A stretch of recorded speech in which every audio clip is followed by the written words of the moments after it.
ಅವಘಡಗಳು, ದುಃಖ ದುಮ್ಮಾನಗಳು, ಸಂತೋಷಗಳು ಇದ್ರ ಮೇಲೆ ಹೇಳುವಂಥದ್ದು ಯುಗಾದಿಯ ಸಂವತ್ಸರ ಫಲ ಅಂತ. ಇನ್ನೂ ಒಂದು ತಿಂಗಳು ಲೇಟ್ ಇದೆ ಯುಗಾದಿ, ಅದರಿಂದ ಆ ಫಲಗಳ ಹೇಳೋದು ಸ್ವಲ್ಪ ಕಷ್ಟ.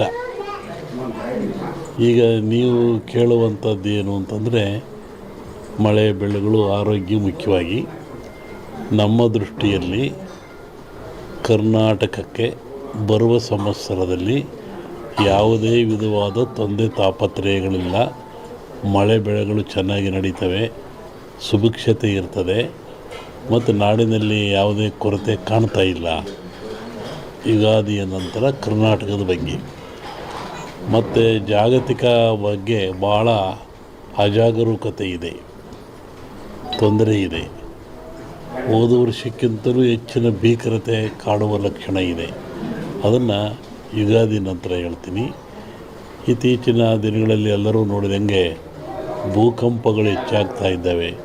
ಇದನ್ನು ಒದರಿಸುವೇ ಹೇಳಿದ್ವಿ ನಾವು. ಇದನ್ನು ಭೂಕಂಪಗಳು, ಭೂಮಿ ಅಗಲತಕ್ಕಂಥದ್ದು, ಜನರಿಗೆ ಸಾವು ನೋವು ಆಗ್ತಕ್ಕಂಥದ್ದು, ಕಟ್ಟಡಗಳು ಬೀಳ್ತಕ್ಕಂಥದ್ದು ಇದು ಮುಂದುವರಿದ ಜೊತೆಗೆ ಭೂ ಸುನಾಮಿ, ಜಲ ಸುನಾಮಿ, ಬಾಹ್ಯ ಸುನಾಮಿ ಅಂತ ಇಲ್ಲಿವರೆಗೂ ಬರೀ ಜಲ ಸುನಾಮಿ ಆಗ್ತಾಯಿತ್ತು.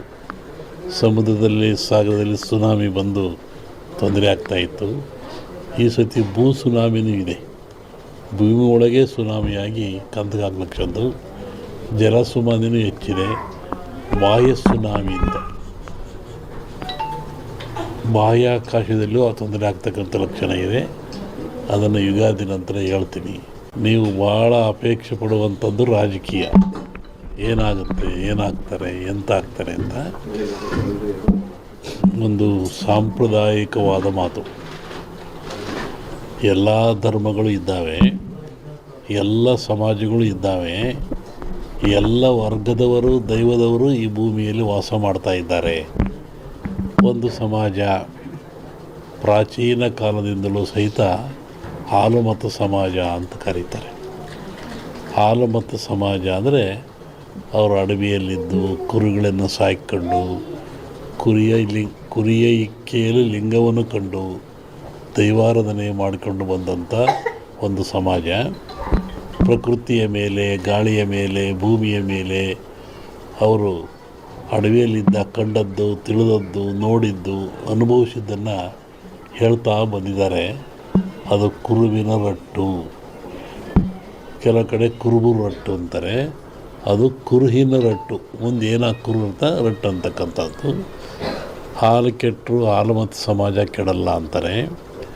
ಹಕ್ಕ ಬುಕ್ಕರು ವಿಜಯ ಸಾಮ್ರಾಜ್ಯವನ್ನು ಕಟ್ಟಿದರು. ಇದು ಹೇಳೋ ಉದ್ದೇಶ ಏನು ಅಂತಂದರೆ, ಇವತ್ತು ಆಲಮತ ಸಮಾಜದವ್ರ ಕೈಲಿ ರಾಜ್ಯದ ಅಧಿಕಾರ ಇದೆ. ಬಿಡಿಸಿಕೊಳ್ಳೋದು ಸುಲಭ ಅಲ್ಲ. ಅವರಾಗೇ ಬಿಡಬೇಕೆ ಹೊರತು ನೀವು ಬಿಡಿಸಿಕೊಳ್ಳೋದು ಸುಲಭವಲ್ಲ. ಮುಂದಿನ ವಿಚಾರವನ್ನು ಯುಗಾದಿ ಮೇಲೆ ಹೇಳ್ತೀವಿ. ಹಾಗಾಗಿ ಒಂದು ಭವಿಷ್ಯದ ಚಿಂತನೆ ಏನು ಅಂದರೆ, ನಮ್ಮಲ್ಲಿ ಎರಡು ಭಾಗ ಮಾಡ್ತಾರೆ. ಒಂದು ಸಂಕ್ರಾಂತಿಯ ಭವಿಷ್ಯ, ಇನ್ನೊಂದು ಯುಗಾದಿಯ ಭವಿಷ್ಯ. ಸಂಕ್ರಾಂತಿಯ ಭವಿಷ್ಯ ರಾಜರಿಗೆ, ಮಹಾರಾಜರುಗಳಿಗೆ, ದೊಡ್ಡ ದೊಡ್ಡ ವ್ಯಾಪಾರಸ್ಥರಿಗೆ ಮತ್ತು ಅನೇಕ ಘಟನೆಗಳು ಬರುವಂಥದ್ದು ಸಂಕ್ರಾಂತಿ ಪುರುಷನ ಮೇಲೆ ಹೇಳುವಂಥದ್ದು. ಇದು ಯುಗಾದಿಯ ಮೇಲೆ ಬರುವಂಥದ್ದು ಯಾವುದು ಅಂದರೆ ಚಂದ್ರಮಾನ ಯುಗಾದಿ. ಚಂದ್ರನನ್ನು ಆಧಾರವಾಗಿರಿಸಿಕೊಂಡು ಮಳೆ ಬೆಳೆ, ನಾಡಿನ ಸುಭಿಕ್ಷತೆ, ಆಗುಹೋಗುಗಳು, ರಾಜರು, ಆಳ್ವಿಕೆಗಳು, ಅವಘಡಗಳು, ದುಃಖ ದುಮ್ಮಾನಗಳು, ಸಂತೋಷಗಳು ಇದ್ರ ಮೇಲೆ ಹೇಳುವಂಥದ್ದು ಯುಗಾದಿಯ ಸಂವತ್ಸರ ಫಲ ಅಂತ. ಇನ್ನೂ ಒಂದು ತಿಂಗಳು ಲೇಟ್ ಇದೆ. ಪೂರ್ಣವಾದ ಜ್ಞಾನ ಯಾವನೇ ಮಾಡೋಣ ಅಂತ. ಹಾಗೆ ಈ ರಾಜಕಾರಣ ಹೇಳ್ಬೇಕಾದ್ರೆ ನಾವು ಹುಷಾರಾಗಿ ಹೇಳ್ಬೇಕಿದ್ರಲ್ಲಿ. ಇನ್ನೂ ಒಂದು ಹೇಳಿದ್ದು ನಾನು 20 ಹಿಂದೆ ಮಹಾಭಾರತದ ಸನ್ನಿವೇಶ ತಗೊಂಡು ವೀರನಾಗಿರ್ತಕ್ಕಂಥ ಅಭಿಮನ್ಯುವನ್ನು ಕರ್ಣ ಎಲ್ಲ ಸೇರಿ ಆ ಬಿಲ್ಲಿನ ದಾನವನ್ನು ಕಟ್ಟು ಮಾಡಿ ಅವನು ಮೋಸದಲ್ಲಿ ಕೊಲ್ತಾರೆ ಅಂತ.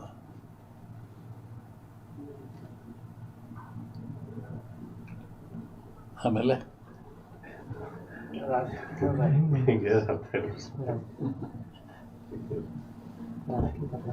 ಸಂಸತ್ನಲ್ಲಿ ಅದನ್ನ ಅಂದಾರ, ರಾಹುಲ್ ಗಾಂಧಿ ಅದನ್ನ ಅಂದಾರ ಸಂಸತ್ನಲ್ಲಿ. ರಾಷ್ಟ್ರ ರಾಜಕಾರಣದ ಬಗ್ಗೆ ಹೇಳೋದಾದ್ರೆ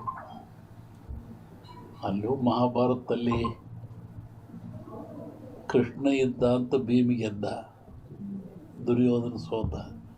ಇಲ್ಲಿ ಕೃಷ್ಣ ಇಲ್ಲ, ದುರ್ಯೋಧನ ಗೆಲ್ತಾನೆ, ಭೀಮ್ ಸೋಲ್ತಾನೆ. ಇದನ್ನು ಅವತ್ತು ಹೇಳಿದ್ದೆ ನನ್ನಲ್ಲಿ. ಕರ್ನಾಟಕ ರಾಜ್ಯದ ಮುಖ್ಯಮಂತ್ರಿಗಳ ಬದಲಾವಣೆ ಆಗೈತೆ, ಅದು ಸಮಯ ಸಿಎಂ ಬದಲಾವಣೆ ಆಗೈತೆ. ಈಗ ಹೇಳಿದ್ನಲ್ರಿ, ಅಭಿಮನ್ಯುವನ್ನ ಮೋಸದಲ್ಲಿ ಕತ್ತರಿಸ್ತಾರೆ ಅಂತ. ಸಿಎಂ ಬದಲಾವಣೆ ಶುರು ಸದ್ಯಕ್ಕೆ ತೊಂದರೆ ಕಾಣ್ತಾ ಇಲ್ಲ. ಬಟ್ ಮುಂದೆ ತೊಂದರೆ ಇದೆ. ಹೇಳಿದ್ನಲ್ಲ ಸನ್ಯಾಸಿ ಕತೆ, ನಮ್ಮನ್ನು ಅಡ್ಡಾಡ್ದಾಗ ಮಾಡಿಬಿಡ್ತೀರ. ಆಮೇಲೆ ನನ್ನ ಪಾರ್ಲಿಮೆಂಟ್ ಅಂತ ಕೇಳಿರು ಧಾರವಾಡದಲ್ಲಿ ವರ್ಷದಿಂದ, ನಮ್ಮ ಊರಿಗೆ ಬಿಡ್ಸಲ್ಲಪ್ಪ ಹೇಳ್ಬಿಟ್ಟು ನಾನಿದನ್ನು. ಯಾಕೆಂದರೆ ಈಗ ಈ ಜನರು ಇದೆಲ್ಲವನ್ನ ಒಂದು ಮನಃಶಾಂತಿಯಿಂದ ತಗೊಳ್ತಾ ಇಲ್ಲ, ದ್ವೇಷ ಭಾವನೆಯಿಂದ ತಗೊಳ್ತಾ ಇದ್ದಾರೆ. ಮತ, ಹಾಂ, ಮತ ಅಂದರೆ ಒಪ್ಪಿಗೆ ಅಂತ, ಮತ ನೀಡೋದು ಒಪ್ಪಿಗೆ ಅಂತ. ಆತ್ಮಸಾಕ್ಷಿಯಾಗಿ ನಿಮ್ಮ ಮತವನ್ನು ನೀವು ದಾನ ಮತ ದಾನ ಮಾಡ್ತಾ ಇಲ್ಲ, ಪರ್ಚೇಸ್ ಮಾಡ್ಕೊತ ಇದ್ದಾರೆ ಅವರು. ಹೀಗಾಗಿ ರಾಷ್ಟ್ರ, ರಾಜ್ಯ, ರಾಜಕೀಯ ಯಾವಾಗ ಎಲ್ಲಿವರೆಗೂ ನೀವು ಕೂಡ ಮತ ಪರ್ಚೇಸ್ ಆಗುತ್ತೆ ಅಲ್ಲಿವರೆಗೂ ಲಾಭ ನಷ್ಟ ಇರೋದೆ. ಲಾಭ ಯಾರು ಮಾಡ್ಕೊತಾರೆ, ನಷ್ಟ ಯಾರು ಮಾಡ್ಕೊತಾರೆ?